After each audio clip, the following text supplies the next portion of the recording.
नमस्कार, आप देख रहे हैं अब तक टीवी चैनल। हमारे संवाददाता संतराज यादव ने जनपद गोरखपुर से जानकारी देते हुए बताया, institute of technology and management ITM और institution of engineers Gorakhpur local centre से संयुक्त तत्वाधान में राष्ट्रीय ऊर्जा संरक्षण दिवस 2024 का आयोजन किया गया। 14 दिसंबर को भव्य रूप से संपन्न हुआ। यह कार्यक्रम ITM गोरखपुर के प्रांगण में आयोजित किया गया था, जिसमें बड़ी संख्या में विभिन्न संकायों के छात्रों और शिक्षकों ने उत्साहपूर्वक भाग लिया। कार्यक्रम का शुभारंभ उत्तर पूर्व रेलवे के मुख्य विद्युत अभियंता श्री राजेश गुप्ता ने दीप प्रज्वलन के साथ किया। अपने उद्घाटन भाषण में उन्होंने कहा, ऊर्जा संरक्षण केवल पर्यावरण की सुरक्षा के लिए नहीं बल्कि समाज और अर्थव्यवस्था के सतत विकास के लिए भी अति आवश्यक है। उन्होंने ऊर्जा बचत को जीवन का अभिन्न हिस्सा बनाने की अपील की। मदन मोहन मालवीय एलुमनी एसोसिएशन के अध्यक्ष इंजीनियर JV राय ने कहा, ऊर्जा संरक्षण में युवाओं की भागीदारी बेहद महत्वपूर्ण है। जागरूकता के माध्यम से ही इसे जीवन शैली का हिस्सा बनाया जा सकता है।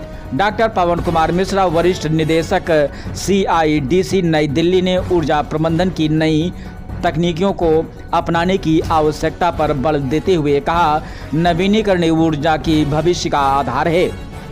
कार्यक्रम में आयोजित प्रदर्शनी ऊर्जा संरक्षण के प्रति जागरूकता का प्रमुख केंद्र बनी। प्रदर्शनी और सौर ऊर्जा, पवन ऊर्जा और ऊर्जा कुशल उपकरणों जैसे मॉडलों का प्रोटोटाइप को प्रदर्शित किया गया। इसमें छात्रों ने ऊर्जा संरक्षण से संबंधित प्रोजेक्ट प्रस्तुत किए, जिनसे यह सीखा गया कि दैनिक जीवन में ऊर्जा की खपत को कैसे कम किया जा सकता है और हरित ऊर्जा के उपयोग को कैसे बढ़ावा दिया जा सकता है। इस दिशा में सक्रिय कदम उठाने के लिए प्रेरित किया गया। कार्यक्रम के अंत में निर्णायक मंडल के द्वारा प्रथम, द्वितीय, इस बार तृतीय स्थान पर चयनित छात्रों को मुख्य अतिथि के द्वारा सम्मानित भी किया गया, जिन्होंने ऊर्जा संरक्षण के क्षेत्र में विशेष योगदान दिया। छात्रों की परियोजनाओं और उनके नवाचारों को सराहा गया, जिससे ऊर्जा दक्षता को बढ़ावा देने की प्रेरणा मिली। संस्थान के निदेशक और institution of engineers Gorakhpur local chapter के अध्यक्ष डॉक्टर NK सिंह ने अपने संबोधन में कहा, ऊर्जा संरक्षण दिवस केवल एक आयोजन नहीं बल्कि हमारे जीवन में जागरूकता का एक संदेश है। ITM इस दिशा में लगातार प्रयासरत है और भविष्य में भी इसी प्रकार के कार्यक्रमों का आयोजन करेगा। उन्होंने सभी अतिथियों, प्रतिभागियों और आयोजन समिति के सदस्यों को धन्यवाद भी ज्ञापित किया। कार्यक्रम की सफलता पर प्रसन्नता व्यक्त की। इस अवसर पर फार्मेसी के निदेशक doctor PD Panda, engineer MW Beg, engineer KP Singh, doctor Narendra Singh, doctor RP Singh, doctor Nidhi Gupta, doctor AR Tripathi, doctor RL Srivastava, Vineet Rai, doctor Ashutosh Gupta, doctor Ashutosh Pandey, Ashutosh Rao, Deepti Ojha, doctor Sant Prasad, doctor Khalid Hasan, Shweta Singh, Pradeep Chaudhary, doctor Alka Srivastava, Avnish Kumar Sinha सहित संस्थान के सभी शिक्षकगण व समस्त छात्र एवं छात्राएं वहां पर उपस्थित रहीं। फर्स्ट ऑफ ऑल मेरा इंट्रोडक्शन तो कर ही दिया है लोगों ने। बोलना तो बहुत कुछ चाहता हूँ, बट वो फर्स्ट पैरा भी समाप्त कर दूंगा। Then I will talk about you young people. आपसे देश को क्या उम्मीदें हैं। This is Energy Conservation Day. I want to thank the esteemed organization of this function for inviting me as chief guest. Energy conservation started in India in 1991 in an unofficial way. For 10 years it continued in an unofficial way, and it got its legal status through a Parliament Act passed in 2001. And draft was made by BE, Bureau of Energy Efficiency under Ministry of Power. And thereafter there are a lot of policy making and lot of strategy being adopted by BE. And we have, as the Indians, they steep rise towards renewable energy, especially wind power, the solar power, hydropower, biomass and other non-renewable energy sources.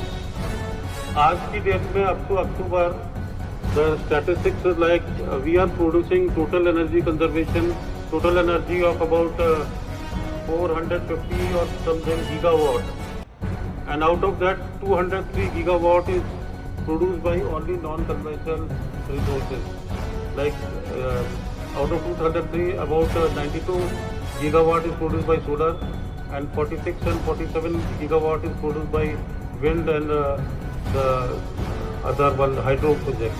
5 gigawatt with I think this biomass and all that. So this 46% figure is quite huge, and we are going in a very steep direction.